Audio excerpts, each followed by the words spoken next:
So central to pretty much any figure drawing is the relationship between the rib cage and the pelvis. And I have a video which I'll link to below which explains how to see the rib cage and how to see the pelvis. But something that's equally important is what is the stuff in between doing? How is it squashing and how is it stretching? There is muscle and fat and stuff like that between these two massive bony structures, the rib cage and the pelvis. And we need to know about those muscles and that fat so that we can see the squash and stretch really clearly. The squash and stretch is crucial to the gesture and crucial to most figure drawings. So we've got to be able to understand this to really get anywhere with our figure drawings.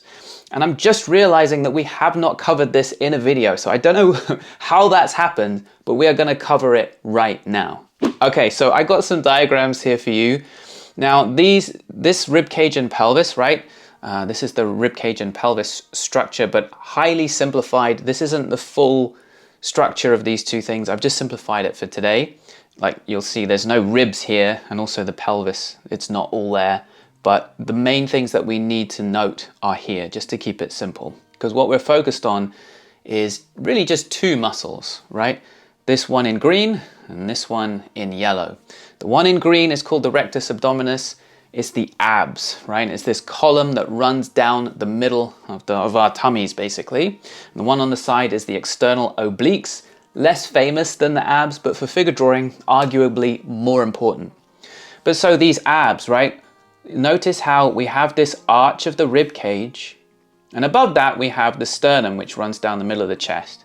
So you've got that chest muscle, the pec here, and the chest muscle is starting right at around the top of that rib cage arch, and then the abs start right underneath that. So at the top of that rib cage arch, the pecs come down to there, and then the abs just start straight away.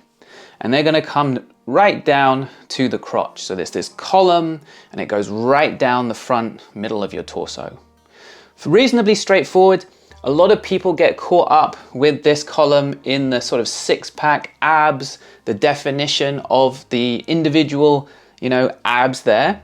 Don't worry about that. Just think about the column. The separation and the six-pack, whatever, is not so relevant for what we want to talk about today. It's really just thinking about this column shape, right? So if you had both sides, it's going to be a shape something like that. Then when we get out to the sides, we've got this yellow one, which is the external obliques. Now, these are sometimes, they get a little bit of notoriety, because of this kind of zigzaggy shape that they can make. But again, that's not really what we're worried about today. The thing to note today is they start on the side of the rib cage. So they're a muscle on the side of our torso. They wrap around the side of our torso, wrap around a little bit to the front, a little bit to the back, but really think of them as a muscle on the side of the figure. And they come down again from the rib cage to the pelvis. And this time they come down to the sort of top bit of the pelvis, the crest of the pelvis. And they kind of bulge out above that a little bit. And that bony landmark on the pelvis that we use a lot, the ACEs point, I have a video about how to find that if you're not sure, kind of bulges out over that and then comes back along the crest of the pelvis. So that's the external oblique and the abs, and this is what we're most interested in. So here it is from a sort of three-quarter view, and you can see here is a kind of three-quarter view from the back where you can see the external obliques there. All right? So that's the basic anatomy of these two muscles. But that's not the interesting bit, right? The interesting thing is what happens to them when the angle of the rib cage and the pelvis change. That is what's going to create the squashing and the stretching that becomes the heart of our figure drawing. Okay, so let's say we have a sort of, I'm just going to do a very crude rib cage shape here like this, but now you see it's on a little bit of an angle, okay? And then I'll have a sort of pelvis shape below it, and I'm not going to do the full thing. So now we have this rib cage and pelvis on different angles, which means that on one side they've gotten further apart, and on the other side they've gotten closer together. So what does that mean for the external obliques? Well, so the external obliques are still starting and ending in the same place. So they're still starting here on the side, and they're still going to end up coming down to the crest of the pelvis. But what's going to happen is it's going to get bunched up. And this is the shape that we're going to end up seeing. Let me draw this in red. We're going to have this part coming down like this, and then the sort of lower part of the obliques bulging out behind that. So we're going to end up with a shape that roughly is like this. Now the crucial part of this is this little bit right here. How this comes down and then this part comes out from behind it. It's almost like there's two sections to the obliques. The part that's up at the rib cage, the higher up part, and then the flank part, which is more down at the love handle, the bit that bulges out over the crest of the pelvis. And the lower part, it kind of gets overlapped by the top part when things get squashed down and we get this kind of shape to it, right? And that's really important to notice. And it's different to what happens on the other side, because on the other side, it's still starting and ending in the same place again, right?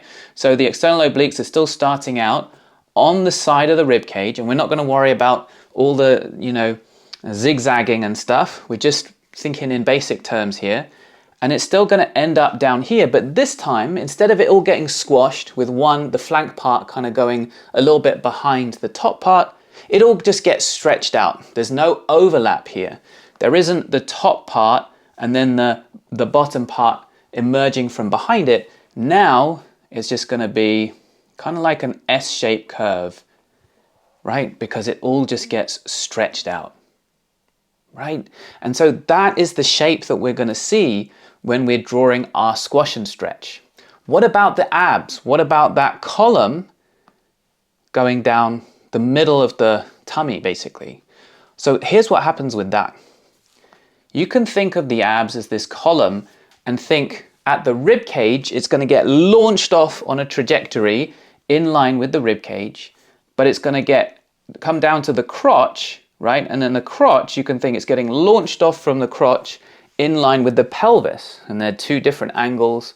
And so what's going to happen is that they're just going to try and meet each other, often in a relatively simple curve. And so we're going to have this column of abs go like this, right? And what happens, because it's such a nice curve, is what we end up seeing in the figure in the center line is a nice smooth curve. And then everyone kind of thinks that maybe the whole rib cage and everything is kind of bending around, and the pelvis is kind of bending and flopping around to make this nice smooth curve like the torso is made of rubber. But that's not the case. We have a rigid rib cage mass that has retained its shape. It's the same shape as before. We've got the pelvis mass, and that is the same shape as before. But then we have these abs making a nice smooth curve. But that doesn't mean that the bones are bending and flexing and stuff like that. It's these muscles that are doing that. Okay, so how does this affect our drawing? Let's take a look. So here I got some sketches. So I did these on paper. I'll show a little clip of me doing these. These are just like 2-minute sketches on paper, but then I put them on the iPad to paint them. It's kind of a fun thing to do. I like doing that recently. But check out what is happening in the squash and stretch on these. All right, so here,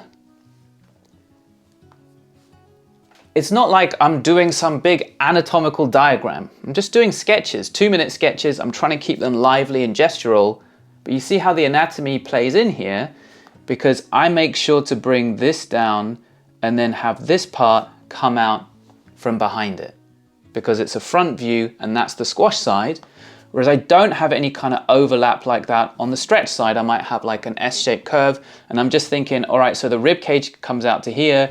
Now the ACES point on the pelvis is over here, and it's just gonna stretch, right? It's not gonna probably bulge out or anything like that, because it's all getting stretched out on this side. And that ends up being really important to the whole figure drawing.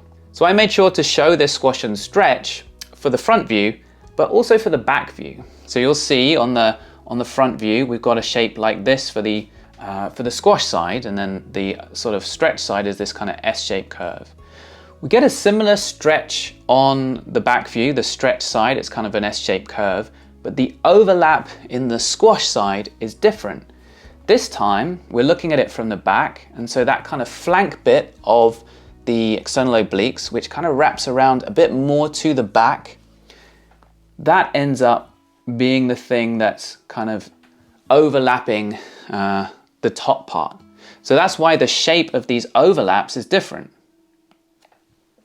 Does that make sense? So we have the lower part, so like, let's say we got something like this lower part getting overlapped here by, what color should we use? Purple, by the sort of top part here, whereas over here, the top part is getting overlapped by the lower part. Okay, so that's very crude, but I hope that that makes sense. But then we have to think about another thing, which is the side view. Okay, so what are we seeing on the side view and how does that affect our drawings? So here we have a side view, and this time there's no real strong overlap and there's an interesting stretch side. So what's going on here? Let's have a think about that. Okay, so for the side view, let's have a think about this. So let's say we have a little rib cage here, and then we have a sort of pelvis like this. Now our external obliques are no longer determining the outline, right? So let's say we have those kind of external obliques running something like this on the side of the figure. What we're going to end up with is the front outline being determined by the column of abs, because they stick out further forward than the external obliques come. So the front outline is determined now by the abs and any fat that's sitting on top of the abs, the rectus abdominis. And then on the back, there are various muscles on the back. So if you want to know, we have, this is a sort of back view. We have the blue one, which is the lats. We have the erector spinae, which kind of run up the middle of your back underneath the lats.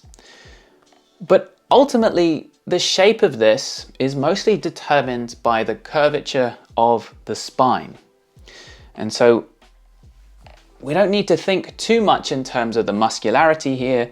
We can think about the curve back of the spine. And so it's not going to be that same type of overlap as we saw here in the external obliques. It's not going to be like something comes down and then something comes out from behind it in this side view, but it can be a pretty sharp curve, and it can be such a sharp curve that you could use to draw this. You could have a curve. You could have a curve that runs down the back, and then another one that comes out like this, and you could kind of draw the back with this kind of sharp angle change on it. Even though it's really just about the curve of the spine, it can still be a pretty sharp angle change, but it's probably not going to have that overlap shape to it, right? So whereas if you're drawing a figure from the front and it's kind of bent to the side, you might have a squash and stretch that looks something like that. It looks a bit weird, but with an overlap on the squash side. When you're drawing a figure from the side, you could have a sharp angle change, but you might not have the overlap, and quite often you'll just have a sort of strong curve, right? So let's say it goes something like this, right? So these side view poses all have squash and stretch in the torso. The one on the left has a simple curve back, but once you get to a really strong lean back, you might be able to turn it into a really sharp angle change, and that can create a nice bit of tension against the stretch on the other side. When the person is leaning forward, the squash flips over to the column of abs on the front, and then the back rounds over, and now the back is the stretch side. Now, when you're looking at real poses, it's, all sorts of things can happen. So in this particular drawing, this is the curve of the spine like this, but she's kind of twisting. So we're seeing a little bit of the far side of her pelvis and everything like that. So we've also got this shape coming round, and so we can actually see a little bit of the external oblique. So this is not a true like just side on pose. So in that sense, it wasn't a good example to use for a side view pose, but the idea still applies, right? So this is the curve back of the spine, and then this is the stretch of the abs.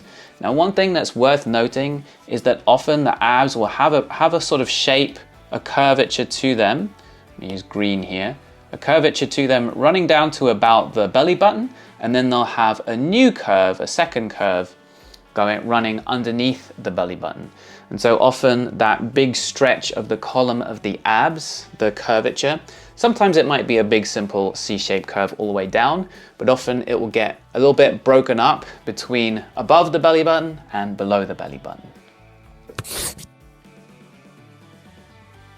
Now, you've got squash and stretch in the midsection of the torso, probably the most important squash and stretch in the figure, but there are other squashes and stretches, right? So even if I raise my eyebrows, I get a squash above the eyebrows, and I get a stretch underneath the eyebrows, and my eyes get all pulled up, and there's a stretch there. There are squashes and stretches happening everywhere. Squash and stretch provides a lot of movement and energy to your figures. And this was an example of how understanding a little bit of the anatomy can help you see the squash and stretch. I have some resources for you. We have a whole free reference library for you to practice with, lots of great dynamic poses. We have a free 10-day mini course which teaches this skill specifically. Really important skill. See the ribcage, see the pelvis, see how the head relates. We also have a PDF guide which is going to ask you a set of questions and help you figure out which skill level you're at and what skill to work on next, and provide you with a bunch of tutorials to learn that skill. So really useful stuff. It's all linked below. And for right now, there should be a video up on the screen which explains how to see the rib cage, and another one which explains how to see the pelvis. And it goes together with this lesson really well. So I'll see you over there.